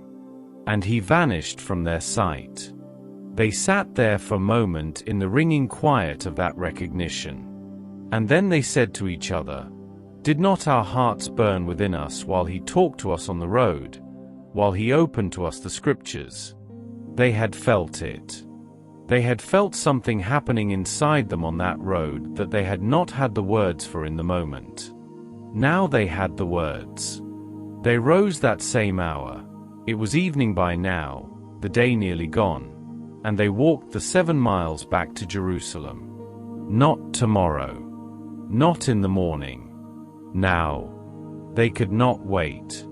They found the 11 gathered together, and others with them, and before they could even tell their story, they were met with the words already spreading through the room, "The Lord has risen indeed, and has appeared to Simon." And then they told what had happened on the road, and how he had been made known to them in the breaking of the bread. And while they were still talking, still mid-sentence, still in the middle of the telling, he was there, standing among them. "Peace be with you." The room erupted, but not into joy. Not yet. Into terror. They thought they were seeing a ghost, a spirit, something from beyond the boundary of the living. Everything they thought they knew about the nature of reality was being challenged in the most visceral possible way. He showed them his hands and his feet, the marks of the nails, still present, unchanged, carried forward into whatever this new existence was. He said, "Why are you troubled? And why do doubts arise in your hearts? See my hands and my feet, that it is I myself. Touch me and see. A spirit does not have flesh and bones as you see that I have." And then, to complete the demonstration in the most ordinary and human way possible, he asked if they had anything to eat. They gave him a piece of broiled fish, and he ate it in front of them. Not a vision. Not a ghost. Not a grief-induced hallucination. A person, eating fish, in a room full of witnesses. But Thomas was not there that evening. Thomas, one of the 12, was absent when Jesus appeared, and when the others told him what they had seen, "We have seen the Lord," he said the thing that honest doubt, in any age, tends to say. "Unless I see in his hands the mark of the nails, and place my finger into the mark of the nails, and place my hand into his side, I will never believe." It is a statement of such precise and specific skepticism that it has resonated across 2,000 years with everyone who has ever found themselves unable to accept a report, however earnest, however numerous the witnesses, that exceeded the boundaries of what they knew to be possible. Thomas was not being obstinate. He was being honest. And honesty, even when it takes the form of doubt, is something that Jesus had always moved toward rather than away from. 8 days later, Jesus came again. The doors were shut. He stood among them and said, "Peace be with you." And then he turned to Thomas. "Put your finger here and see my hands. Reach out your hand and put it into my side. Do not disbelieve, but believe." The invitation was precise, exactly as Thomas had specified, addressed to the exact shape of his doubt. Whether Thomas actually touched the wounds, the accounts do not say. What they say is what Thomas said in response, a statement so sudden and so complete that it seems to have arrived from a depth beneath all his doubt. "My Lord and my God." 8 words that said everything. The most thorough skeptic in the room, given what he needed, became the one who spoke the highest Christology, the greatest declaration of who Jesus was, of anyone in the entire Gospel of John. And Jesus said to him, "Because you have seen me, you have believed. Blessed are those who have not seen and yet have believed." He was already thinking of the ones who were not in that room. The ones in the generations to come, the ones who would hear the story second-hand and third-hand, and across distances of centuries and cultures and languages, for whom belief would require something other than the sight of wounds and the sharing of broiled fish in an upper room. He called them blessed. He called everyone who would ever come to faith without the advantage of physical presence blessed. What the resurrection did to the disciples is perhaps one of the most thoroughly documented transformations in human history. These were the same men and women who had scattered in the garden, who had hidden behind locked doors, who had walked away from Jerusalem saying we had hoped. Within weeks, they would be standing in public, in the very city where the crucifixion had taken place, declaring to everyone who would listen that Jesus had risen from the dead. Not suggesting it. Not offering it as one possibility among others. Declaring it. With a certainty and a boldness that no amount of threat or persecution would ultimately be able to silence. Something had happened. Something that changed not just what they believed, but who they were, their posture toward the world, their relationship to fear, the way they held their own lives. People do not change in that particular way, that completely, that permanently, over something they know to be untrue. They had seen him. They had touched him. They had eaten with him and walked with him and listened to him and watched him break bread in a lamplit room in Emmors while their hearts burned inside them. And it had remade them from the inside out. The empty tomb was there. The grave clothes were there. The witnesses were there, not one or two, but many, across many different encounters, in many different settings, over a period of days. And the world that had watched a man die on a Friday was about to find out that death, which had always been the last word, had just been answered by something no one had ever heard before. The stone had been rolled away. Not to let him out. He was already gone. But to let the witnesses in. To let the world see the place where the old story had ended and the new one had begun. And in the quiet of that garden, in the clear light of that first morning, a question had been asked that would echo through every subsequent century of human history.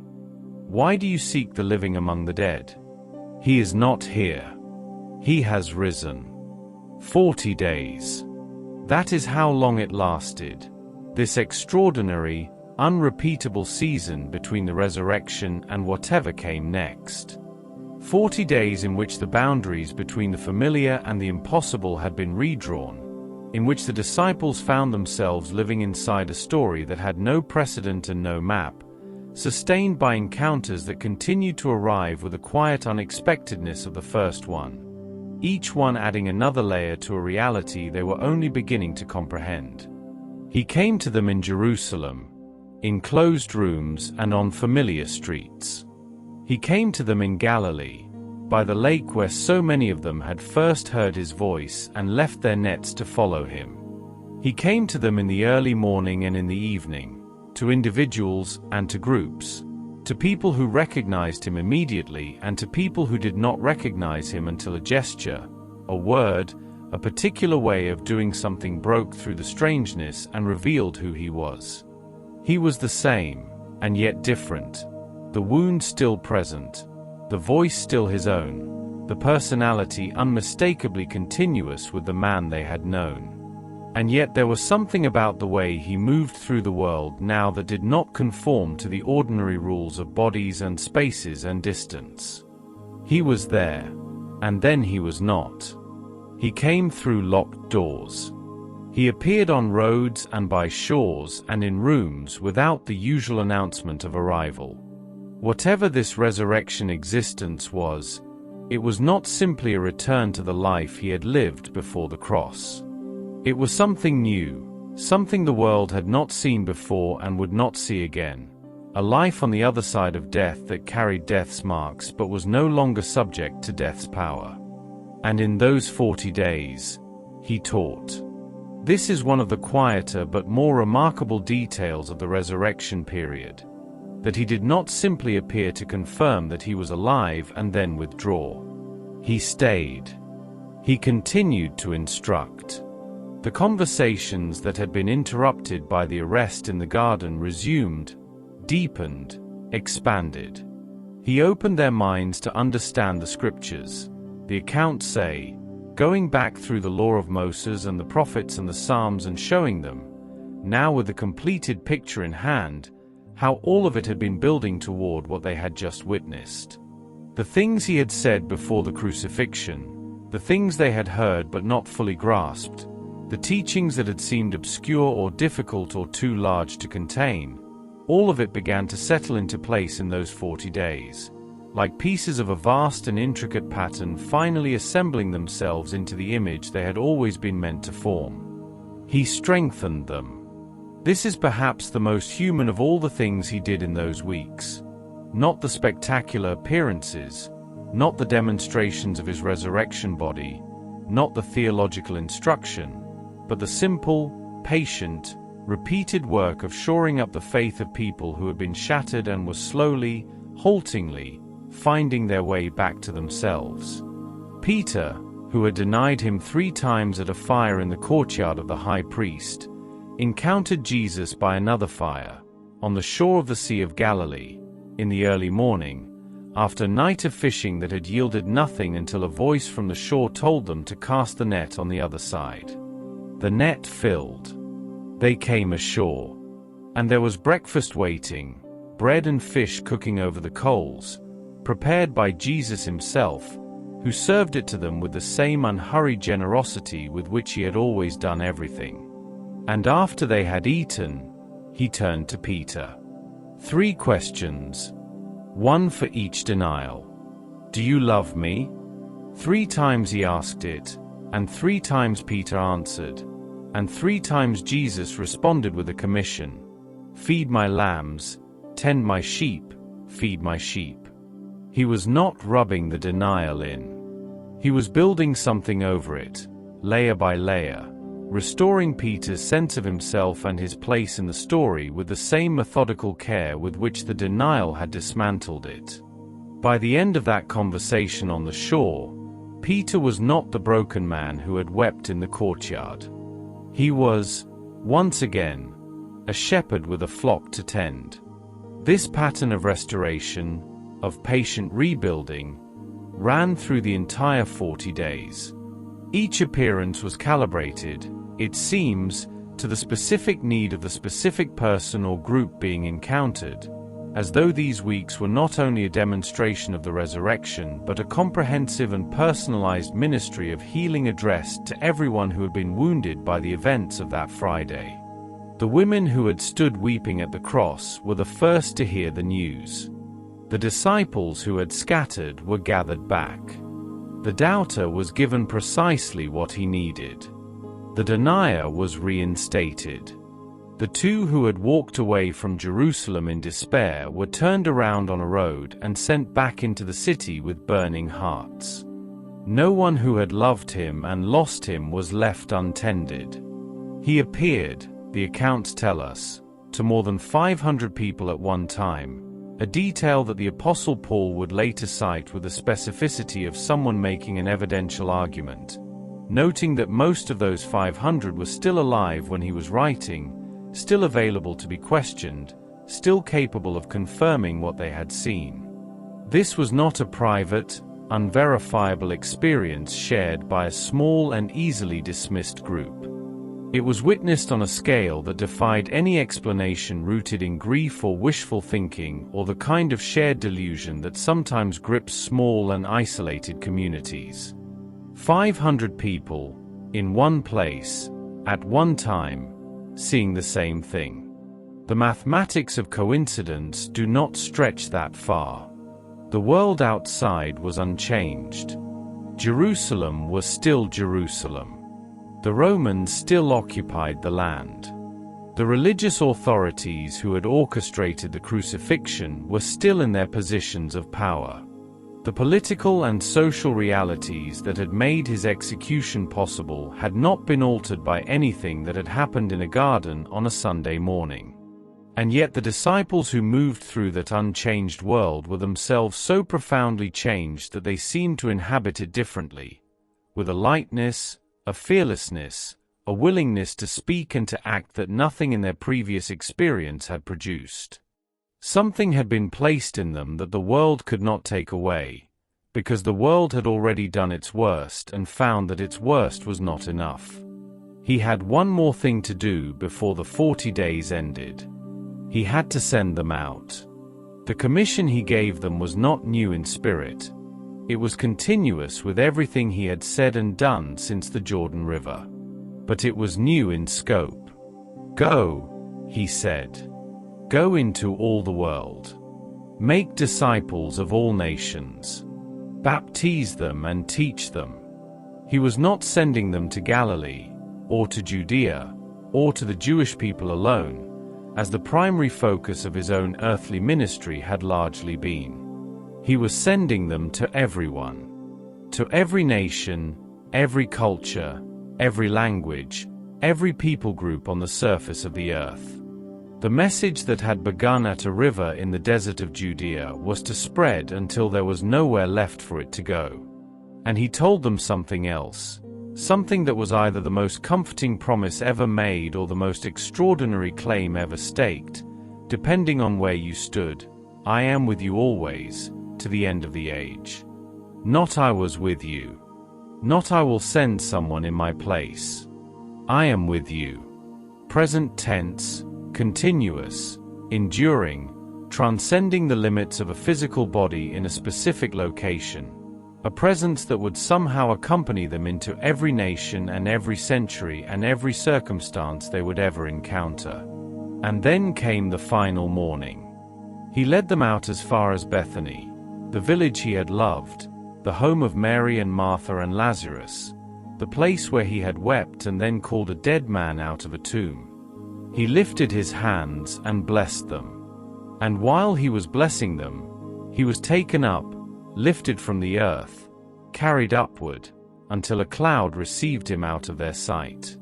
They stood there, the disciples, looking up into the sky, until two men in white robes stood beside them and asked the question that broke the spell. "Why do you stand looking into heaven?" He would come back, they were told, in the same way he had gone. But for now, there was work to do.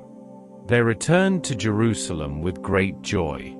Not grief, not confusion, not the loss that might have been expected from watching someone disappear into a cloud. Joy. Because they understood now, or were beginning to understand, that this was not an ending.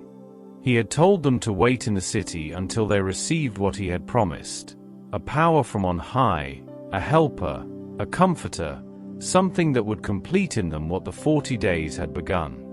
They waited, and they prayed, and they held together with a unity that the weeks before the crucifixion had not always managed to produce.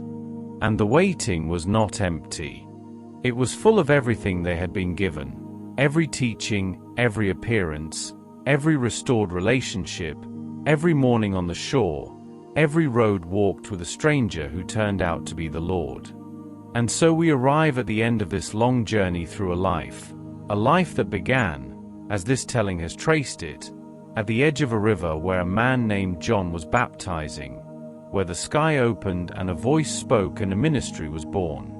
A life that moved through dusty Galilean villages and crowded synagogues and storm-tossed boats and mountainsides covered with thousands of people. A life that touched lepers and raised the dead and silenced storms and multiplied bread and forgave sins and confronted corruption and wept at the tomb of a friend. A life that was handed over by one of its own 12, denied by another, abandoned by most, and carried to a cross by the machinery of empire and religion working in terrible concert. A life that ended on a Friday and resumed on a Sunday in a way that no one had expected, and everyone who witnessed it spent the rest of their lives trying to find adequate words for.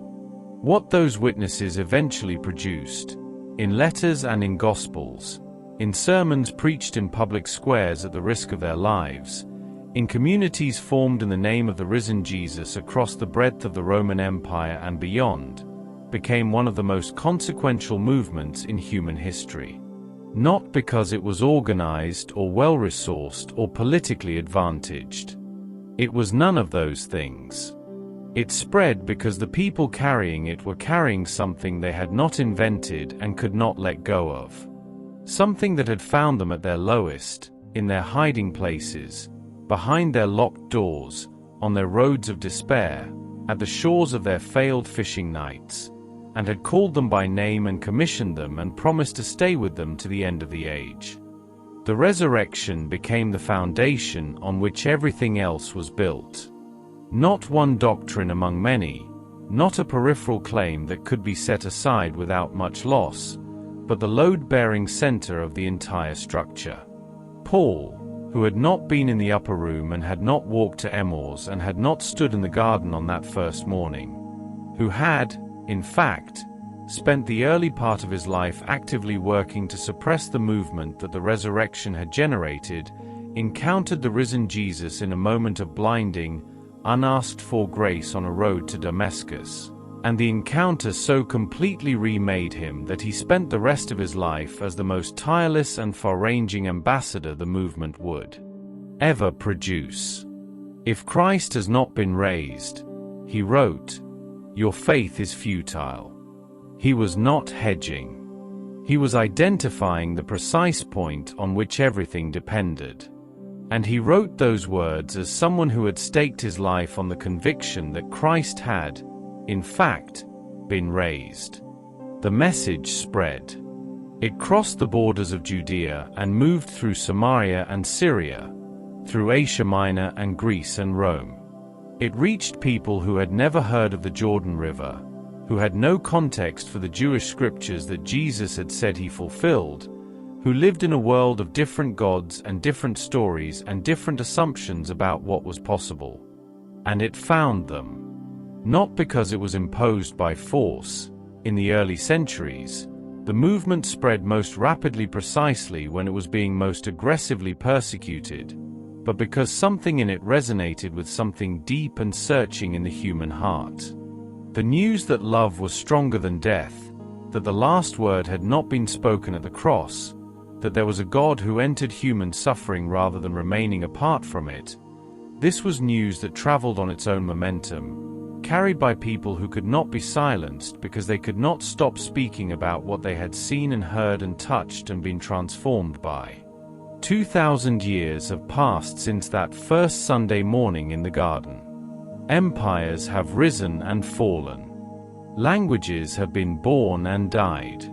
The world has been remade so many times over that almost nothing remains of the physical landscape in which this story first unfolded.